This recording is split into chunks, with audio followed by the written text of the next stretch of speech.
시간 우리 또 연례 행사지만 되게 기다려지는 시간입니다. 우리 믿음의 자녀들이 믿음의 아비 어미에게 할머니 할아버지에게 세배 올리는 시간 갖도록 하겠습니다. 우리 어린이부, 청소년부, 청년부 앞으로 나와주세요. 자, 여러분들 지금 앞에 보이는 이 모습은 정말 기적 같은 모습이라고 생각하시면 됩니다. 여러분 사실은 솔직히 내년에는 이 모습이 유지가 될지 5년 후에 이 모습이 유지가 될지를 모르는 정말 기적 같은 은혜에 넘치는 모습입니다. 이 시간에 이 모습 눈에 잘 담아 주시고요. 우리 아이들이 정말 건강하게 믿음 가운데서 잘 무럭무럭 자라는 마음으로 진심을 다해 온 마음을 다해 우리 자녀들이 세배 올릴 때 박수로 화답해 주시기 바랍니다. 자, 차렷 인사 세배하겠습니다. 건강하십시오. 건강하십시오. 일어서 그래요. 아유 잘했어. 다시 한번 힘차게 박수. 자, 우리 새해도 우리 믿음의 식구들 늘 건강하시고 정말 교회가 더 사랑하겠다, 더 섬기겠다 하는 그런 마음으로 인사를 드리려고 하는데요. 성도님들 그냥 생각하는 마음은 막 우주만큼 하늘만 보는데 말로 표현이 다 잘 안 되는 것 같습니다. 늘 건강하시고 늘 행복하시기를 바라고요. 우리 당의 대표에서 이장로님 잠깐 인사 말씀드리겠습니다.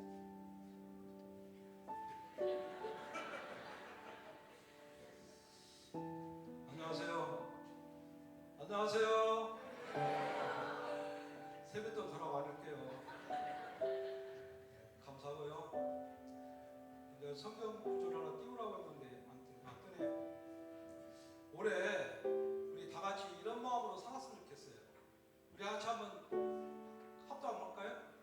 이게 디모데전서 6장 18절에서 16절 18절 말씀이거든요.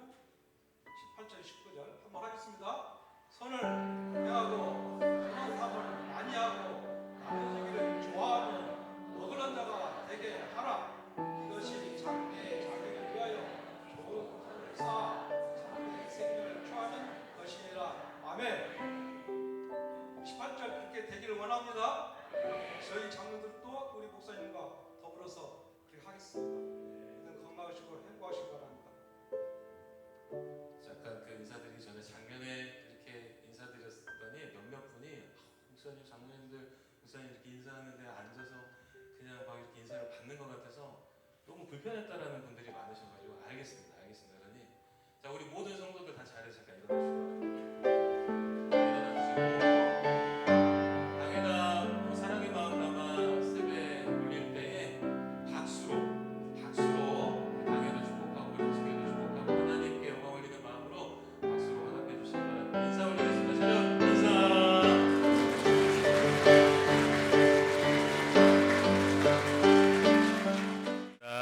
감사합니다.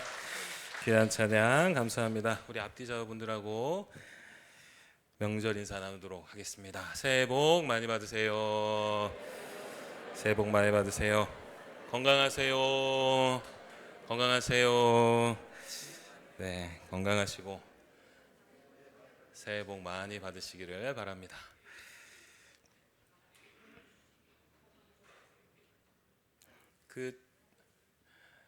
소개를 다 일일이 하지는 못했지만 어머니 아버지 보러 오시면서 함께 예배를 드리는 모든 우리 자녀분들 참 잘하셨다라고 말씀을 드리고 싶고요. 여러분들이 할 수 있는 최고의 효도를 했다 그렇게 생각하시면 됩니다.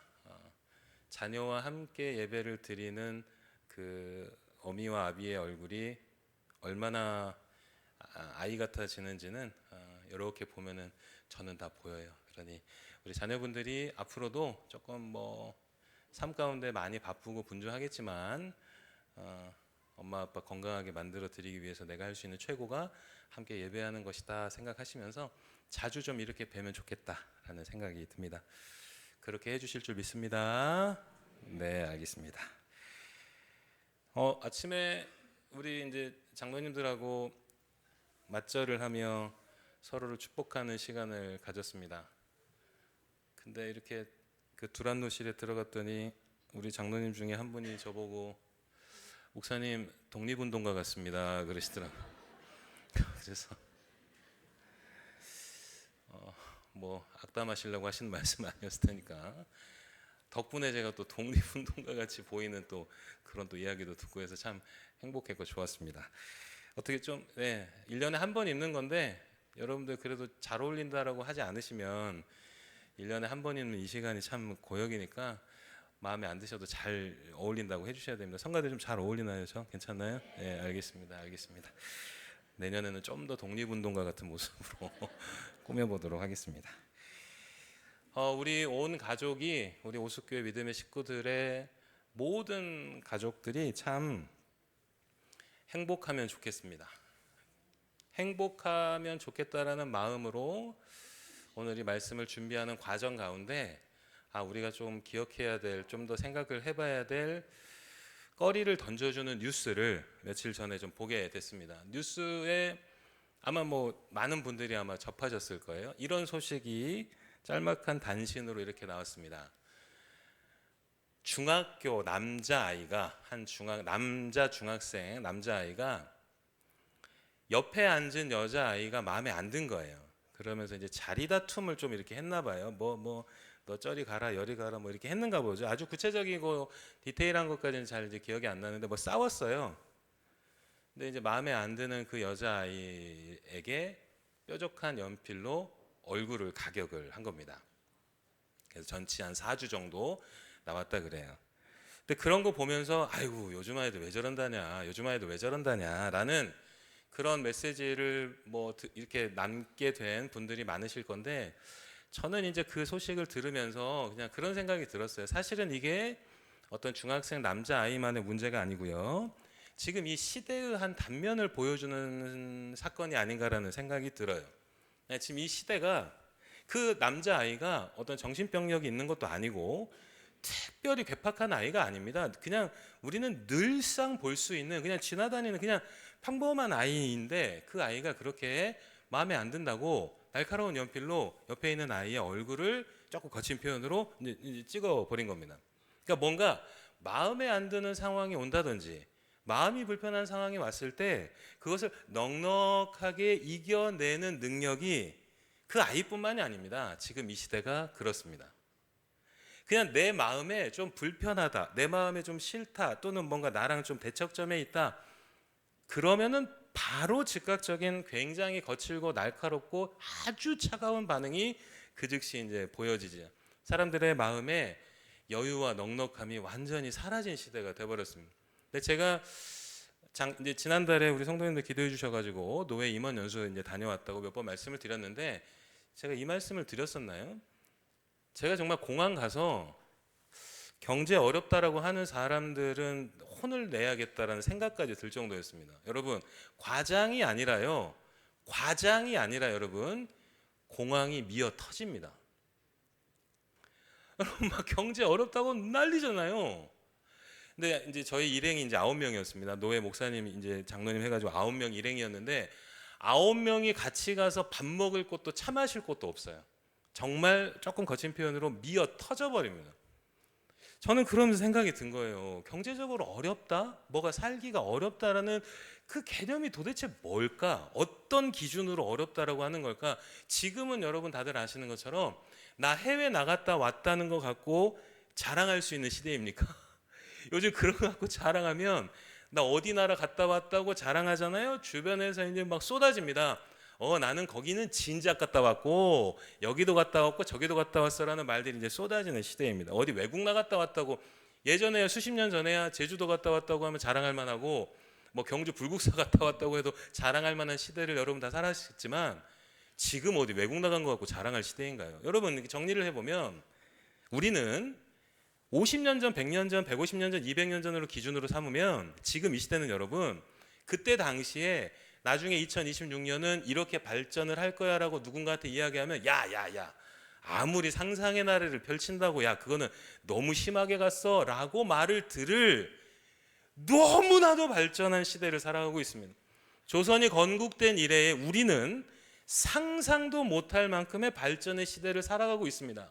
그러나 몇 달 전에도 제가 이 말씀도 한번 이 자료도 말씀을 드렸을 거예요. 그런 발전하는 시대를 살아가는 거 분명합니다. 그런데 10대에서 40대의 사망 원인 1위가 스스로 목숨을 끊는 극단적인 선택을 해서 목숨을 끊는 게 사망 원인 1위인 시대를 살아가고 있어요.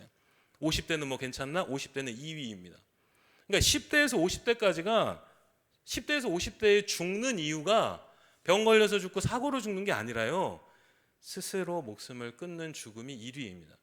이게 뭘까? 여러분 어떻게 설명을 해야 될까? 한 가지 분명한 것은 뭐 돈도 필요 없고 뭐 편리한 거 필요 없고 발전도 필요 없다 이 말이 아니라, 한 가지 분명히 필요한 것은 무언가가 맞춰지지 않으면 절대로 완성이 되지 않는 극단적인 결핍의 시대를 우리는 계속 다른 것만 찾으면서 살아간다라는 거, 이거 한 가지 분명한 것 같아요. 한마디로 뭐 조립 로봇을 만들었는데 머리를 안 끼워 놓은 채로 조립 로봇을 만들고 있다. 그래서 조립 로봇 가지고 나 새 로봇 샀다라고 이제 자랑했는데 알고 봤더니 머리가 없는 상태. 가장 핵심적인 게 딱 결합이 돼야 완성이 되어지는데 그것은 등한시한 채 나머지 것들만 챙기는 시대가 지금 이 시대가 아닌가라는 생각이 들어봐요. 그러면서 가장 중요한 걸 챙기지 않았던 것이 어떻게 드러나는가? 사람의 마음에 여유가 없습니다. 넉넉함이 없습니다. 듣지를 않고 받아들이지를 않아요. 어떻게 하면 여유와 넉넉함이 있다 없다를 판단할 수 있는가? 듣지를 않습니다. 포용하고 그럴 수도 있겠구나라고 고개를 끄덕거리는 시간을 찾기가 쉽지가 않습니다. 지금 이 시대 가정들이 많이 어렵고 힘든 가정들이 많죠. 그런 가정에게 필요한 것은, 표면적으로 드러나는 것은 돈이 조금 더 있으면 좋겠고 뭐가 잘 풀리면 좋겠고라는 것도 분명히 중요하지만, 여러분 가장 핵심은 뭐냐? 각자의 마음에, 남편의 마음에, 아내의 마음에, 자녀의 마음에, 부모의 마음에 정말 여유와 넉넉함을 가질 수 있어야 합니다. 근데 그건 절대 외부적인 상황과 환경으로 인해 가져지는 것이 아니라는 것을 오늘 사도행전 시리즈 7번째 이야기를 살펴보며 우리는 큰 교훈, 정말 생명의 교훈을 얻게 될 겁니다. 오늘 사도행전 시리즈 7번째 본문은 사실은 우리가 너무나도 잘 아는 내용입니다. 사도행전 2장 42절에서 47절까지의 내용은 그냥 간략하게 말씀을 드리면, 하나님이 이 땅에 교회를 세우고자 하셨어요. 예수님은 이 땅에 교회를 세우고자 하셨어요.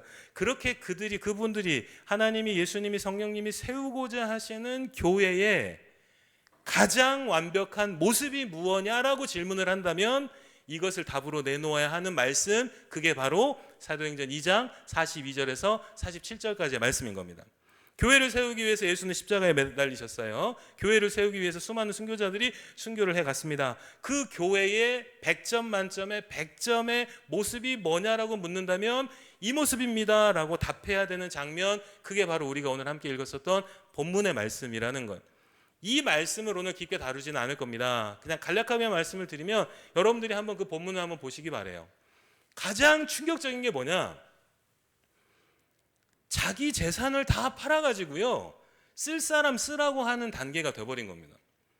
여러분, 인간은 돈이 더 중요해, 사람이 더 중요해라고 물으면 뭐가 더 중요하다고 답하죠, 요즘 이 시대? 네, 돈이 더 중요하다고 답하는 시대가 됐죠. OECD 국가 중에 오직 유일하게 대한민국만 가정이 중요합니까? 돈이 중요합니까? 라고 했더니 돈이 중요하다라고 1위에 딱 등재가 돼 있어요. 정말 기가 막힌 시대를 우린, 여러분 정말 기가 막힌 시대를 살아가고 있습니다. 사람보다, 가정보다, 누구보다 돈이 중요합니다라는 시대를 살아가고 있는 우리의 입장에서 봤을 때, 자기가 뼈 빠지게 일해서 번 돈인데 다 팔아가지고 어려운 사람 쓰세요라고 알아서 풀어버린 겁니다. 이 교회의 모습이, 상상도 못할 이 모습이 하나님이 가장 처음 아이를 낳은 것과도 같이 딱 이 땅에 교회를 딱 세우셨을 때 가장 완벽한 모습 중에 하나의 특징이었다라는 것. 그럼 서로 모여가지고 함께 떡을 떼고 친교도 나누고 성찬을 하며 그렇게 예배하며 찬양하며 그렇게 밖에 나아가가지고는 또 예수를 증거하며 그렇게 살았더니 날마다 구원받는 자들이 흥왕하는 역사, 이게 바로 교회의 본질이라는 거예요. 근데 오늘은 이 교회의 본질을 얘기를 하려는 게 아닙니다. 이렇게 교회가 완성되어져 세워지기까지 어떠한 과정을 거쳤는가를 살펴야 합니다. 그러기 위해서 여러분들이 한 가지 기억해야 될 게 있어요. 여러분, 성경에서 말하는 교회는 가정과 같은 겁니다. 가정이 곧 교회고 교회가 곧 가정입니다. 가정이 평안하지 않았을 때 신앙에 바로 영향을 미치죠. 가정이 평안했을 때도 신앙에 바로 영향을 미칩니다. 가정과 사람을 뗄래야 뗄 수가 없습니다. 즉 가정과 교회를 뗄래야 뗄 수가 없습니다. 정리를 해보면 우리는 오늘 완성된 교회, 완성된 가정이 어떤 과정을 거쳐서 그렇게 만들어졌는가, 그 과정 중에 한 토막을 살피려고 그래요. 우리가 지금까지 함께했던 사도행전 시리즈 첫 번째에서 여섯 번째까지 사도행전 1, 2장의 이야기를 나눴는데 그 1, 2장의 이야기가 다 뭐냐? 이 완성된 교회를 세우기 위해 하나님이 놓으신, 예수가 놓으신 징검다리를 우리는 살펴봤습니다. 그런데 그 징검다리 중에 사도행전에는 들어가지 않은 가장 중요한 그 첫 시작점의 장면을 오늘 요한복음의 말씀을 통해 함께 살펴보려고 그래요. 요한복음의 말씀을 통해 교회가 어떻게 시작이 되어졌고 어떻게 만들어졌으며 그 과정을 거쳐서 이토록 완벽한 가정과 교회가 만들어졌는가. 이것에서 시작해서 완성된 가정과 교회가 만들어졌구나. 이 말씀 우리가 함께 나눠보려고 그래요. 교회가 세워지기까지 가장 중요한 장면은 여러분 누가 뭐라고 해도 예수 그리스도께서 죽으시고 다시 사시고 이 땅에서 40일간의 제자들에게 보여주신 그 사역, 그 말씀, 그 가르침, 그 생명의 터전 위에 완성된 교회와 가정이 세워진 겁니다. 근데 예수 그리스도께서 부활하시고 나타나셔서 무엇을 어떻게 하셨는가? 이 말씀은 후에 올해 부활주일에 함께 좀 깊게 좀 나누도록 할 거고요. 오늘은 간략하게만 좀 살펴볼 건데요. 예수님께서 부활하시고 제자들에게 3번을 나타나십니다. 그냥 한 번 나타나셔서 쭉 같이 계셨던 게 아니고요. 한 번 나타나셨다가 두 번째 나타나셨다가 세 번째 나타나셨다가 이렇게 하십니다. 그런데 한 번 나타나실 때, 두 번 나타나실 때, 세 번 나타나실 때 각각의 메시지가 있습니다. 첫 번째 나타나실 때의 예수님의 의도, 두 번째 나타나셨을 때 예수님의 목적, 세 번째 나타나셨을 때 예수님의 목적이 있는데 그것을 하나로 묶으면 이 키워드라고 얘기할 수 있습니다. 예수 그리스도가 죽으시고 다시 사셔서 3번의 등장을 통해 제자들에게 경험시키고 싶으셨던 한 가지 키워드는 바로 용서입니다. 제자들에게 진정한 용서를 경험시키시려고 한 번 나타나시고 두 번 나타나시고 세 번 나타나셨습니다. 이 한 번 나타나시고 두 번 나타나시고 세 번 나타나신 이 이야기를 조금 더 깊게 살피는 것은 부활주일에 우리가 함께 나누도록 하고요. 오늘은 그 중에서도 가장 절정에 이르르는, 예수님이 제자들에게 경험시키고자 하시는 그 절정에 이르르는 세 번째 만남의 이야기를 좀 집중해서 좀 나눠보려고 그래요. 세 번째 만남의 이야기가 바로 요한복음 21장에 등장을 합니다. 나중에 여러분 시간이 안 되시더라도 꼭 좀 읽으시면 좋겠다라는 말씀이 이제 몇 개가 있는데요. 그 중에 하나가 요한복음 16장, 17장, 또 그 중에 하나가 요한복음 21장인데 꼭 가서 한번 읽어보시고요. 개괄적으로 설명을 드리면 예수님이 세 번째로 제자들에게 등장하실 때 어디로 나타나시는가? 갈릴리 바닷가에 등장을 하십니다. 갈릴리 바닷가에서 제자들이 뭐하고 있었는가? 물질하고 있었습니다. 바닷일하고 있었습니다. 고기 잡고 있었습니다. 그런데 12명 제자들이 다 있었던 게 아니라 12명 중에 7명만 그 바닷가에서 고기 잡고 있었어요. 그런데 고기를 잘 잡고 있었나요? 그러지 않았어요. 그물은 던지는데 고기가 잡히지 않았습니다. 여러분 정리를 하며 들으셔야 됩니다. 예수님이 죽으셨다가 다시 사신 것을 첫 번째 보고 두 번째 보았던 제자들의 삶의 자리에는 여전히 어려움이 있었다라는 거예요. 예수 부활한 거 목격했다고 다 잘 풀리고 다 어떻게 다 잘 해결되고 만사형통 무병장수한 게 아니었다라는 것을 보여주시는 겁니다. 예수가 다시 사신 걸 목격했는데도 삶의 자리에 돌아왔더니 고기가 안 잡히는 답답함과 어려움이 여전히 있었다라는 거예요. 예수 잘 믿으면 만사형통한다는 건 거짓말입니다. 그건 거짓말입니다. 여러분 거짓말입니다. 그렇게 미혹하는 건 사이비 이단입니다. 절대 그럴 수 없습니다. 예수를 믿고 부활을 목격했는데도 고기도 안 잡히고 삶의 근심도 있고 걱정도 있고 하는 그 삶의 자리는 그대로입니다. 근데 그 자리에 예수님이 나타나신 겁니다. 예수님이 나타나셔서 끙끙 앓고 있는 이들에게 예수님이 말씀하시죠. 깊은 데 가서 그물 던져라라고 말씀을 하시는데 요한복음에는 뭐라고 나와 있는가? 오른편에 가서 그물을 던져라고 말씀을 하십니다. 오른편에 가서 그물을 던져. 21장 6절에 나오는 말씀이에요. 오른편에 가서 그물을 던져. 그렇게 하고는 제자들은 군말 없이 따릅니다. 그렇게 예수님이 제자들에게 명령을 하고는 예수님이 하신 행동이 어떤 행동인가? 참 기가 막힌 행동을 하십니다. 제자들 그렇게 물고기 잡고 있을 때 예수님은 물가에 나오셔서 아침 밥상을 차리십니다. 떡을 준비하시고요. 고기를 막 구우려고 하시고요. 제자들에게 줄 아침 밥상을 준비합니다. 그리고는 제자들이 예수님이 오른편 가서 그물 던져 그 말에 순종했더니 그물이 길어지지도 않을 만큼 풍성하게 물고기를 가지고 왔더니 예수님이 제자들에게 하시는 말씀, 예전에 설교회 때도 한번 말씀을 드렸어요. 제자들에게 말씀하십니다. 얘들아 와서 밥 먹어라. 얘들아 와서 밥 먹자. 사랑하는 여러분, 말씀의 은혜를 받으시려면 나를 이 몸뚱아리는 여기에 있더라도 내 마음과 생각은 성경 안으로 집어 넣으셔야 합니다. 내가 2000년 전으로 가야 합니다. 우리의 이야기로 들어야 합니다. 잘 생각해 보시기 바랍니다. 이 제자들은 예수님 좋다고 신나게 따르던 제자들이었습니다. 신나게 예수님 따르다가 예수님 따르면은 한 자리 주시겠지, 뭐 한몫 단단히 챙겨 주시겠지, 이런 마음 가지고 예수님을 따르다가 예수님이 십자가에 달리시자 다 도망쳤던 그런 이들이 바로 제자들이었습니다. 스스로도 스스로를 알 겁니다. 야, 우리가 정말, 죄송합니다, 거친 표현으로, 우리가 진짜 추잡스러웠다. 우리가 진짜 해도 너무했다. 예수님이 막 기적도 행하시고 막 사람 몰고 다니니까 그때는 막 예수님 좋다고 박수치고 와 예수님 했다가 예수님이 고난당하시자 그냥 꽁무니를 내뺐던 그들의 모습을 보고 참 비루하고 비참했을 겁니다. 그런 본인들에게 예수님이 나타나셨습니다. 그런 예수님한테 예수님 기다렸어요. 예수님 반가워요. 어느 누가 그렇게 할 수 있단 말입니다. 얼마나 이 마음이 사실 불편하고 죄송했을까.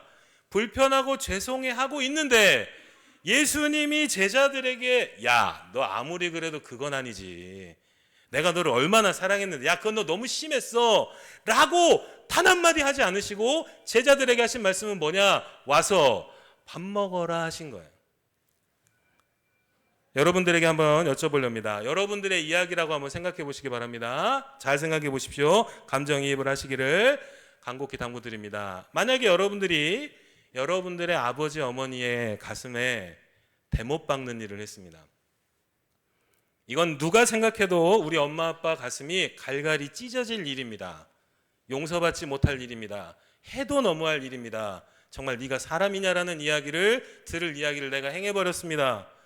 그렇게 해서 어쩔까 우리 엄마 아빠가 어쩔까 막 전전긍긍하고 두렵습니다. 혼날 것도 두렵습니다. 그냥 불안합니다. 오만 가지로 그냥 눈앞에 보이는 게 아무것도 없는 상태입니다. 그렇게 어렵게 집문을 엽니다. 집문을 열었더니 맛있는 냄새가 나고 식탁을 봤더니 아빠와 엄마가 앉아있더니 나를 향해 이야기하십니다. 내 아들아 내 딸아 이리 와서 밥 먹어. 너무 엉뚱하고 이게 뭐지라고 그냥 우왕좌왕하고 있는데 엄마가 또 얘기합니다. 우선 이리 와서 네 좋아하는 거 차려놨으니까 와서 밥 먹어. 너무나도 엉뚱했습니다. 이게 뭐지? 어떠한 상황이지? 그냥 이게 뭐지라고 그냥 혼란해하고 있을 때에 엄마와 아빠가 한참 밥을 먹내만해 하고 있을 때 나에게 이렇게 물으십니다. 요한복음 21장 15절의 말씀 함께 봉독해 보겠습니다. 요한복음 21장 15절입니다. 함께 봉독합니다. 시작. 그들이 조반 먹은 후에 예수께서 시몬 베드로에게 이르시되 요한의 아들 시몬아 내가 이 사람들보다 주님 그러하나이다. 내가 주님을 사랑하는 줄 주님께서 아시나이다. 이르시되 내 어린 양을 먹이라 하시고 아멘. 사랑하는 여러분, 엄마와 아빠의 마음을 완전히 갈갈이 찢어놓은 일을 한 내가 갔더니 엄마와 아빠가 내가 좋아하는 반찬으로 맛있는 밥을 차려 놓으시고는 이리 와서 밥 먹자 하십니다. 그랬는데도 불구하고 뭔가 잘 이게 혼란스럽습니다. 그런데 엄마와 아빠가 나에게 물으십니다. 아들아, 딸아, 너 엄마 아빠 사랑하는 거 맞지? 엄마 아빠 사랑하는 거 맞지? 아니, 분명히 지금 내 눈앞에 있는 엄마와 아빠는 내가 지금 엄마와 아빠를 완전히 무너뜨리고 붕괴시키고 절망에 빠뜨릴 만한 일을 했다라는 걸 지금 내 눈앞에 있는 엄마와 아빠는 알고 있는데, 거기에 대해서 아무 말씀을 안 하시는 엄마와 아빠가 맛있는 밥을 차려주시더니 이제는 나에게 너 엄마 아빠 사랑하는 거 맞지라고 되물으십니다. 그러한 상황에서 어느 자녀가 아유 사랑하죠, 아이 뭐 그거 몰라요, 이렇게 답할 사람이 누가 있을까? 얼마나 이 마음 가운데 죄송한 마음이 막 냄비 끓듯이 끓어오를까? 지금 엄마와 아빠가 어떠한 마음의 상태인지를 막 궁금해하면서 그렇게 발을 동동 굴렀을 겁니다. 그리고는 힘겹게 한마디를 내뱉습니다. 엄마 아빠, 그래요, 나 엄마 아빠 사랑해요. 자격 없지만, 염치 없지만, 고개도 못 들겠지만, 그래요, 엄마 아빠를 사랑해요. 이렇게 얘기를 했을 때 나의 엄마 아빠가 이런 말씀을 하십니다. 요한복음 21장 19절의 말씀 함께 봉독해 봅니다. 시작.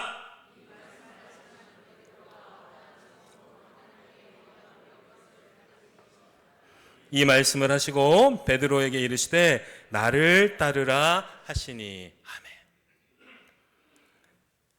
엄마 아빠가 이야기합니다. 예수님이 베드로에게 나를 따르라라고 한 이 말을 현대식 버전으로 바꿔보면 이 말입니다. 아들아, 딸아, 너 엄마 아빠 사랑하는 거 맞지? 힘겹게 내뱉습니다. 맞아요, 엄마 아빠 사랑해요 라고 했더니 엄마와 아빠가 나에게 이렇게 얘기하는 겁니다. 그래, 그거면 됐어. 이제 우리 그럼 함께 행복하게 살자. 이 말씀을 해주시는 거예요.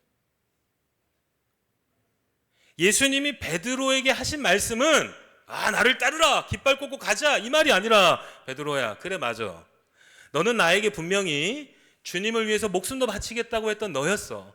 그런데 십자가에 달리서 너는 완전히 도망쳐버렸어. 나를 외면해버렸어. 나를 부인해버렸어. 그런 너에게 내가 묻고 싶은 건 넌 여전히 나를 사랑하냐라는 거야. 주여, 내가 당신을 사랑합니다. 그래, 그거면 됐어. 그거면 됐어. 그거면 됐으니 이제 나와 함께 행복하게 살자라고 예수님이 베드로에게 하신 말씀인 거예요. 사랑하는 여러분, 예수님은 베드로에게, 제자들에게 경험시키고 싶으셨던 것은 다름이 아닌 용서의 경험이었습니다. 여러분께 한번 여쭤보고 싶습니다. 인생 사시면서 용서받은 경험이 많으십니까? 사람들이 왜 이렇게 강팍해져 갈까요, 여러분? 외제차의 판매량이 연간 최고치를 경험했다. 주식이 뭐 5,500이니 5,600이니 6,000을 앞두고 있으니 뭐라고 막 소란스러운 이야기들만 들려옵니다. 그런데 가만히 들여다보면 사람들의 마음은 그 발전의 속도에 반의 반도 쫓아가지 못합니다. 여전히 강팍해 있습니다. 누가 공격만 해봐라, 내 생각과 다른 사람들이 있으면 오만 것으로 비난하고 조롱하며 자기 위안을 삼으려고 합니다. 인간의 이 편협하고 간장종지만한 이 마음의 그릇이 변화되지 않는 가운데 손에 쥔 거 조금 많아진들 그걸 행복하다 할 수 있는 걸까? 단순히 진통제 맞으면서 통증만 잠깐 잊고 사는 인생을 정말 평안한 인생이라고 할 수 있는 걸까? 사랑 여러분, 인간의 마음이 넓어지기 위해 반드시 필요한 경험은 진짜 용서받은 경험입니다. 저는 아이들을 정말 많이 다뤄봤습니다.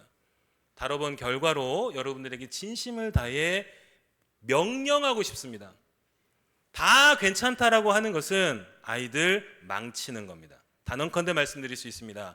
다 괜찮아, 망치는 일입니다. 산 증인입니다. 여러분, 괜찮다가 아닙니다. 그렇다고 잘못한 거 있으면 지적하라, 평가해라, 정죄해라, 이 말이 아닙니다. 여러분들, 자녀손들에게 반드시 경험시키셔야 될 것은 용서를 받는 경험입니다.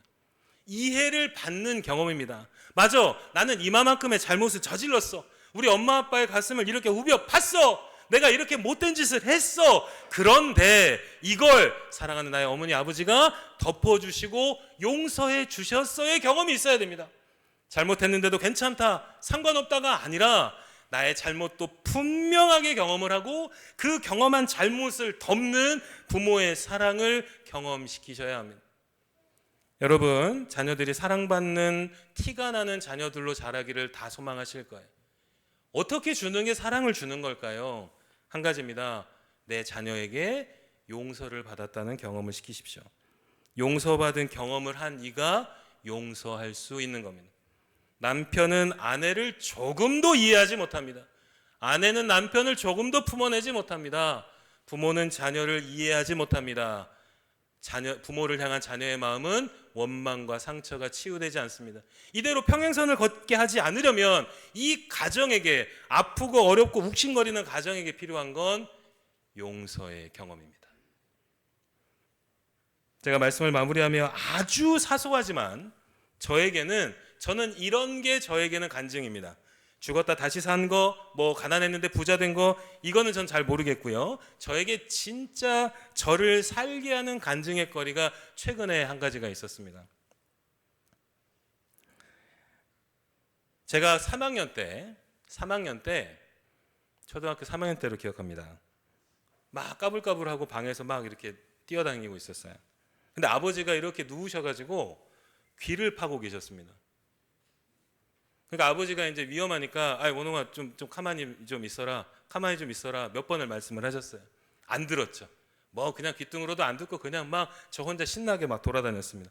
그러다가 넘어졌습니다. 아버지를 향해 넘어져 버렸습니다. 그리고는 아버지의 팔을 상당히 세게 건드려 버렸습니다.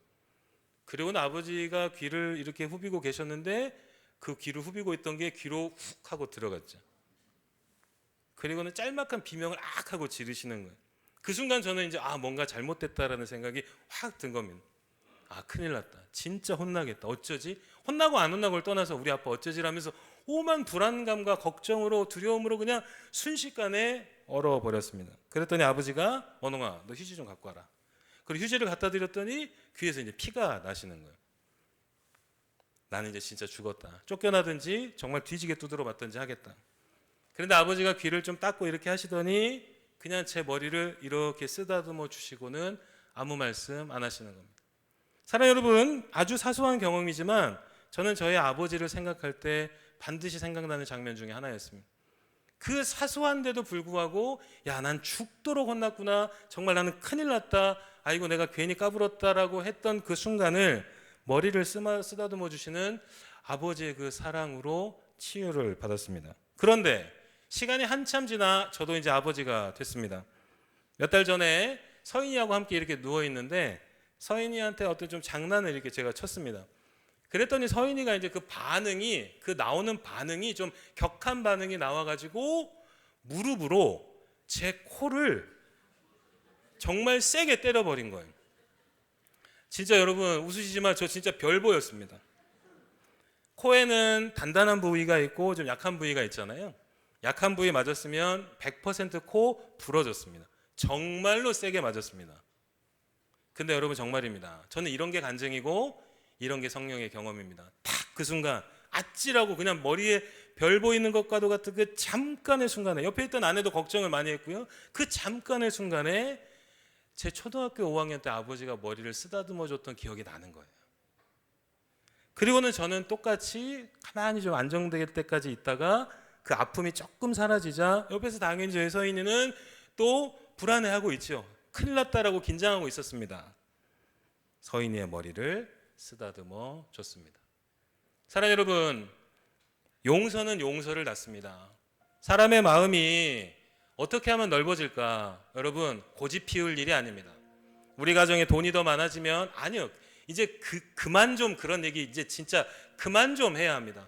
모든 게 다 증명이 되어지는데도 고집 피워서는 안 됩니다. 세상을 보시기 바랍니다. SNS에 보면 다 행복하게 살고 있습니다. 다 막 행복하게 어디도 가고 선물도 사고 뭣도 사고 하면서 엄청 행복한 척하고 살고 있지요. 사람의 내면을 들여다보면 강팍하기 짝이 없습니다. 웃을 일이 없는 게 아니라 이미 내 마음이 웃을 여유가 없습니다. 관심이 없습니다. 그냥 나 좋은 일 생기면 웃었다가 그런 일 없으면 아빠가 좋아하는 일이 생겨도 딸은 전혀 무덤덤해버립니다. 엄마가 좋은 일이 생겼는데 아들도 무덤덤해버립니다. 지금 이 시대가 그렇게 흘러가고 있을 때 다시 한번 우리의 마음이 성령의 불로 녹아지고 한량없이 넓어질 수 있는 그 첫 시작의 시간은 가족끼리 서로가 서로를 용서해 주는 관계가 되어야 합니다. 용서라는 말이 좀 부담스러우십니까? 다르게 표현을 한다면 품어주고 받아주고 이해해주는 시간의 경험을 여러분 단언할 수 있습니다. 세상 앞으로 가면 갈수록 그런 일 절대 경험을 못할 겁니다. 직장에 가든 하다못해 동창회를 가건 마음 편하게 넉넉함을 경험할 시간이 이젠 없을 겁니다. 유일하게 단 한 군데 남아있는 게 가정입니다. 그 가정에서는 용서와 넉넉함과 이해를 경험을 해야 합니다. 사랑하는 여러분, 그래야 내가 사는 겁니다. 그런데 그렇게 되어지기까지 우리가 반드시 해야 될 게 있습니다. 인간의 마음으로는 안 됩니다. 자녀도 잘 품어지지 않는 게 연약한 부모의 마음이죠. 그런 걸 경험하기 위해서 우리는 예수 그리스도로부터 용서의 사랑을 경험해야 합니다. 나의 지은 죄가 얼마나 크길래 하나님의 아들이 내려와 죽으신단 말인가? 도대체 내가 지은 죄가 어떻길래 만왕의 왕이신 그 예수가 와서 죽으신단 말인가? 그러한 죄를 예수 단 한마디 하지 않으시고 이리 와서 밥 먹어라. 네가 나를 사랑하지? 그래, 그거면 됐어. 이제 나와 함께 같이 행복하게 살자라고 말씀해 주시는 그 예수의 용서의 사랑. 그 용서의 사랑을 경험할 때 사랑하는 여러분, 나의 아내가 품어지는 겁니다. 나의 남편이 품어지는 겁니다. 나의 자녀가 품어지는 겁니다. 그렇게 모든 가정이 서로 안아줄 수 있는 가정이 되는 겁니다. 죽는 마지막 순간까지 부모에게 있어서의 가장 큰 소망은 자녀들끼리 행복하고 우애하며 사는 겁니다. 자녀들끼리 서로 소 닭 보듯 하고 사는데 자녀들이 잘 산다, 그래서 난 행복하다라고 말할 수 있는 부모는 없습니다. 자녀끼리 우애하고 행복하게 사는 것이 부모의 처음 소망이자 마지막 소망입니다. 근데 여러분, 자녀들끼리 우애하기 위해 필요한 게 무엇일까요? 모든 자녀들이 다 부자 되는 겁니까? 아니요.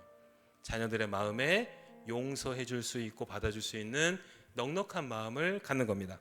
그렇게 되기 위해 부모가 된 여러분들 기도하십시오. 내가 먼저 예수 그리스도로부터 용서의 사랑을 경험하게 하소서. 그리하여 나를 통해 우리 자녀들에게 예수의 용서의 사랑이 흘러가게 하소서. 그리하여 주여, 어떤 것으로도 흔들리지 않는 주님의 사랑의 역청 발라져 있는 평안하고 행복하고 하나 되는 우리 가정 되게 하여 주소서. 명절에 함께 모여 이 기도를 올려드릴 수 있는 그런 믿음의 가정이 되어줄 수 있기를 주님의 이름으로 간절히 축원합니다. 우리 함께 말씀의 은혜를 기억하며 찬양하기를 원합니다.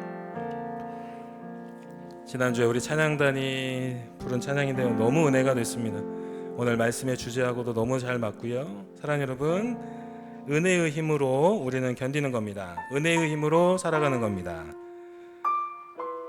그 은혜는 다른 은혜가 아닌 용서의 은혜였습니다. 나의 모든 허물과 죄악됨과 연약함을, 범죄함을 덮어주신 예수 그리스도 그 십자가의 사랑을 주여 부모된 나부터서 경험하게 하소서. 그래야 우리 자녀들에게, 자녀 손들에게 진정한 용서를 경험시키는 믿음의 부모 되게 하여 주시옵소서. 간절히 바라는 마음으로 우리 함께 찬양하며 나아갑니다.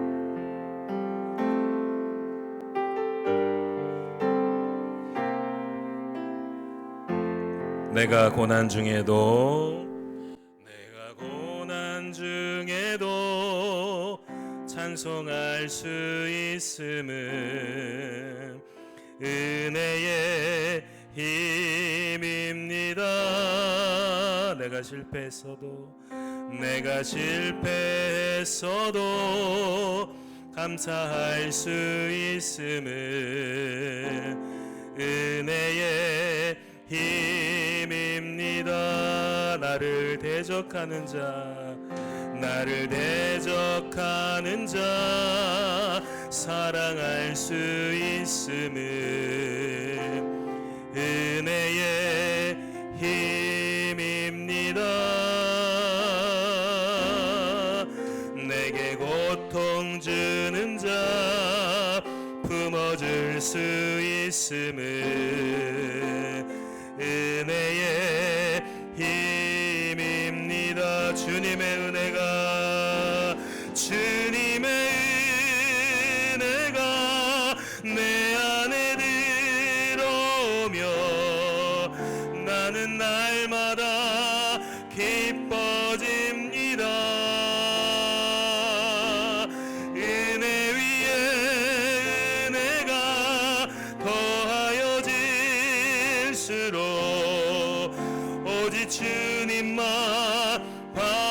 바라보 내가 가진 것 없어도. 우리 두 손을 가슴에 모으고 잠잠히 기도하길 원합니다. 주여, 열심히 살아왔는데, 가정을 생각하며 살아왔는데 어제보다는 조금이라도 더 행복한 삶을 살겠다라고 뒤도 안 돌아보고 앞만 보고 달려왔는데, 주여 그 사이에 내 마음이 너무나도 작아져 버렸습니다. 가정을 위해 살았는데 가정이 품어지지를 않습니다. 가정의 행복을 위해서 직장에서 그렇게 열심히 일하며 살아왔는데 내 아내가 품어지질 않습니다. 내 남편이 품어지질 않습니다. 내 자녀가 품어지질 않으며 내 부모를 보고 원망만 늘어가는 내 마음입니다. 주여, 이 마음이 다시 한번 주의 은혜의 힘으로 넓어지고 깊어지게 하여 주시사, 주여 부디 우리 가정이 서로 품어주고 안아주고 보듬어주는 진정한 은혜의 힘을 경험하는 가정 되게 하여 주시옵소서. 간절히 바라는 마음으로 잠잠히 주 앞에 기도하며 나아갑니다.